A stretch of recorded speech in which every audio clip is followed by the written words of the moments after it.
In the last episode we trial fitted all the hardware onto the body, modified the pick guard and just got all the little jobs done that mean that the body is now ready for paint prep.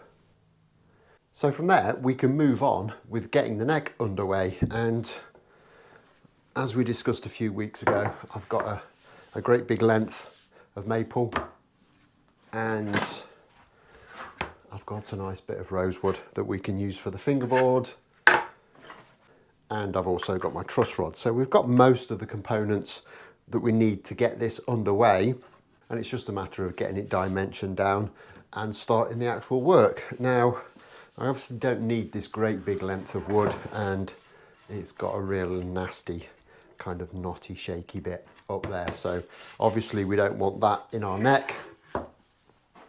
So I'm going to utilise the wood from this end of the blank, and you can't really see it in this light, but there is a tiny little bit of figure in here, and it seems to be a little bit more concentrated as we get into this board.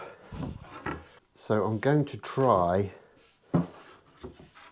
and use up here a little bit if I can. So I'll mark it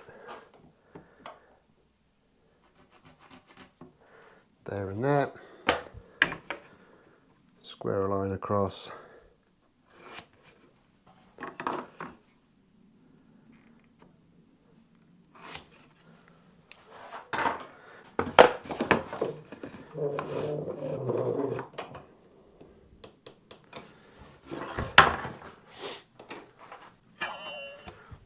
Now, I did have a comment a little while ago regarding my bench hook and my use of Japanese saws, and basically what they were saying was this bench hook is designed for a Western saw that pushes, so you're pushing the wood into the block with the saw as well as holding it in place, and it isn't really suitable for a Japanese saw.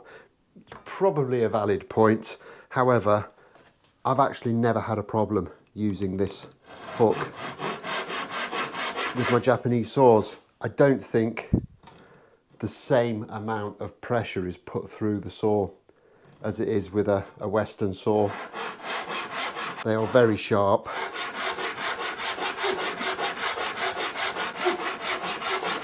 So realistically, all the bench hook is doing is giving me something to reference the board against.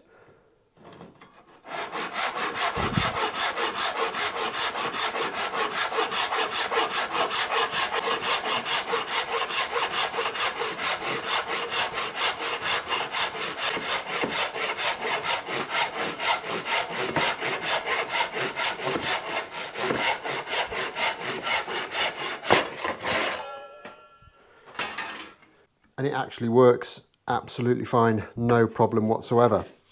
And it also has the added benefit of protecting my bench as well.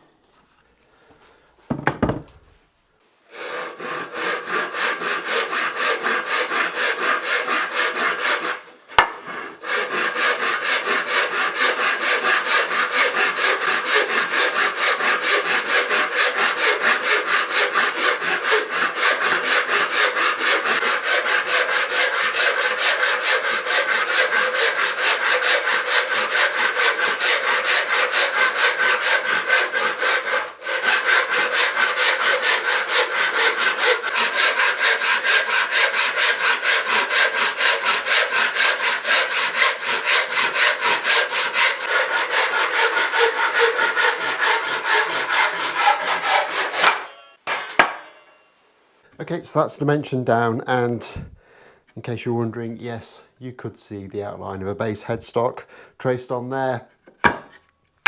Hopefully that's not giving too much away.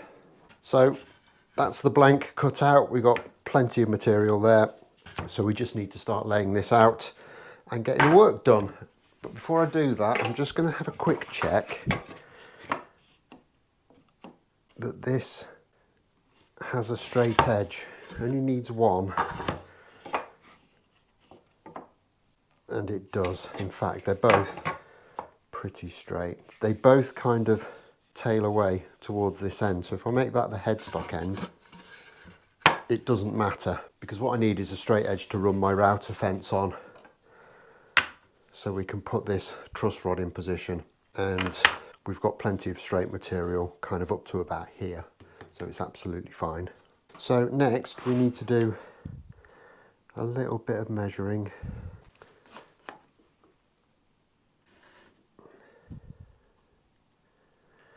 And that's coming in just under 100 mil.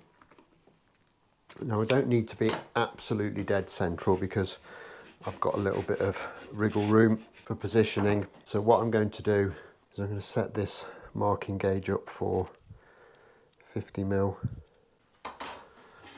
and just run a gauge line right the way down this to act as our centre line.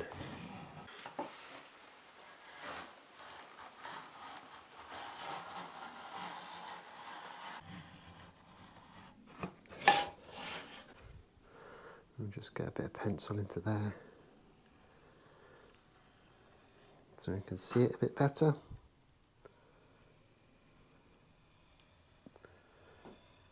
And then we can just line the template up onto that.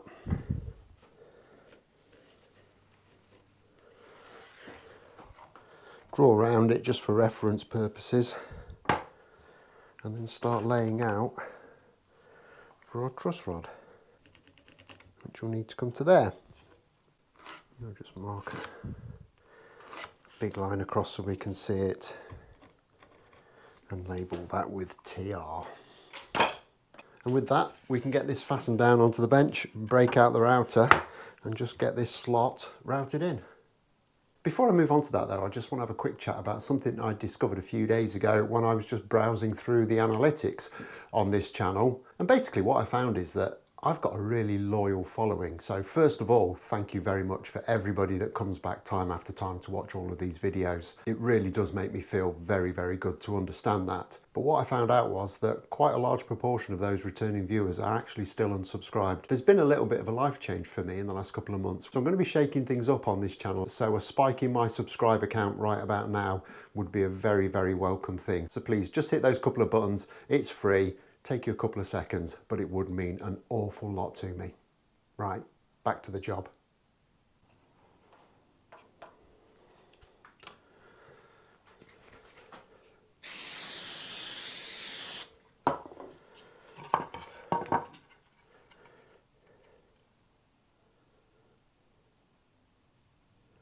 Okay, I haven't been through the setup of this in too much detail. We've been through it a number of times, kind of every time I do a truss rod, we run through it. But basically, I've put this V-point cutter into the router, put that directly into the centre line that we've just marked in, and then set the fence up to mark that. And then I've checked up and down, and it is tramming absolutely parallel to that centre line. So with that established, I've then swapped it out for a standard straight cutting 1/4 inch bit, and then I'll use that to take the material out for the truss rod.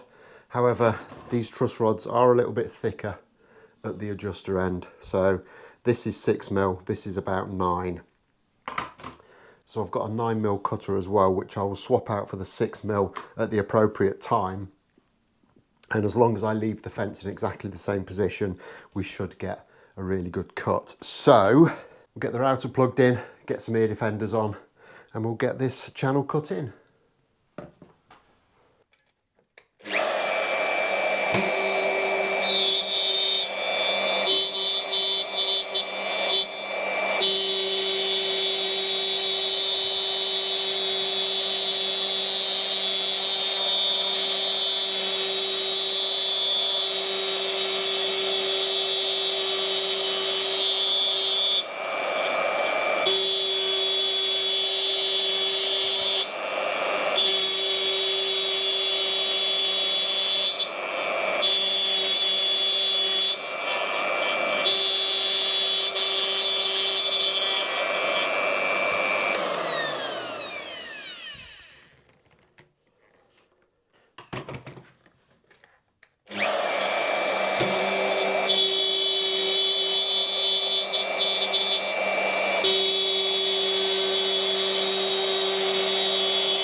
And then just to finish off the truss rod installation, I've got this little jig set up, which I've used before, and I'm just going to drill down there with a 20mm Forstner bit, about 6mm. I think I need to go in just so that we can properly recess in this adjuster wheel.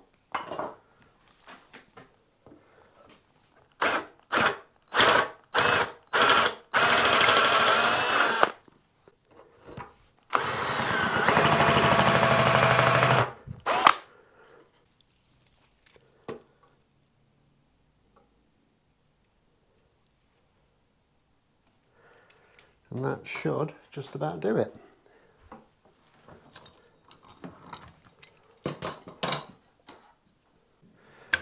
Okay, and there's the truss rod fully fitted, and it all looks absolutely splendid in there. I don't know how well you can see that fitting there in the end.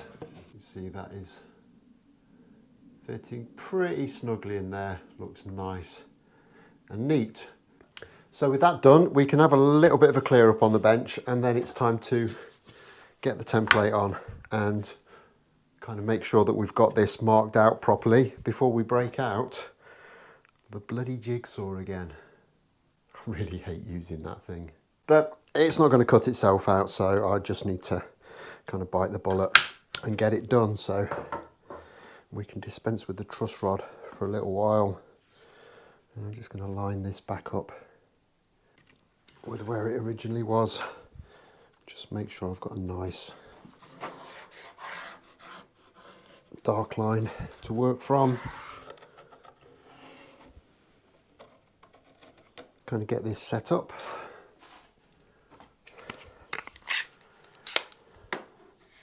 A couple of clamps to hold it in position. Now, this thing is nowhere near as accurate as my bandsaw. There is just no two ways to describe that. I've put a smaller blade in. I'm hoping that that's going to deflect a little bit less, but to make sure, I'm going to be cutting a good few millimeters away from this line, and we'll have to route this to shape afterwards. The only place realistically it could be a problem is around the headstock area, because if you think about it, the sections along the shaft of the neck, they are all going to taper backwards anyway. Once we cut the profile onto the neck, we'll cut a lot of that material away. So if the blade were to deflect inwards and take a little bit too much material out, it wouldn't be the end of the world. But obviously around the headstock, that's not the case, and we want that nice and square. So it's going to be a two-stage operation, unfortunately, but we are where we are with it. So get my ear defenders on and just start cutting this out.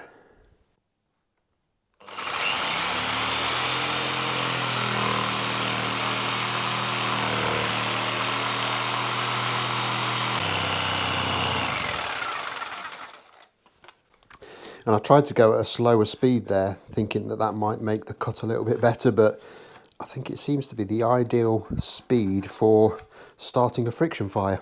So I'm going to try and speed it up a little bit. If that doesn't work, I'm going to put a much coarser blade in, because this maple is obviously as hard as you like. Much, much harder than the wood of the body.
That blade is absolutely miles and miles better. It's not done too bad a job of cutting that. Just turn it round and start working our way back down the other way.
And there we have it. After I changed out that blade, it actually didn't go too badly at all. And it's left a fairly decent cut, which obviously we will need to kind of tidy up a little bit, probably with the router. I might actually see if I can get a plane onto some of these sections just to kind of make it a little bit safer way of doing it. But ultimately, that's not come out too badly. So the next stage obviously is to get the template fastened back onto this, break out the trim router and just clean this up nicely and make it into a properly neck-shaped object. However, that's going to be for the next episode. I think we've covered quite enough ground for this one. So I'll be back in a couple of days' time when we can get that done. Until then, don't forget to hit like and subscribe if you've enjoyed this. It really does help promote what I'm doing on the channel. And I'll be back in a couple of days' time when we can get cracked on. So thanks a lot for watching. Goodbye.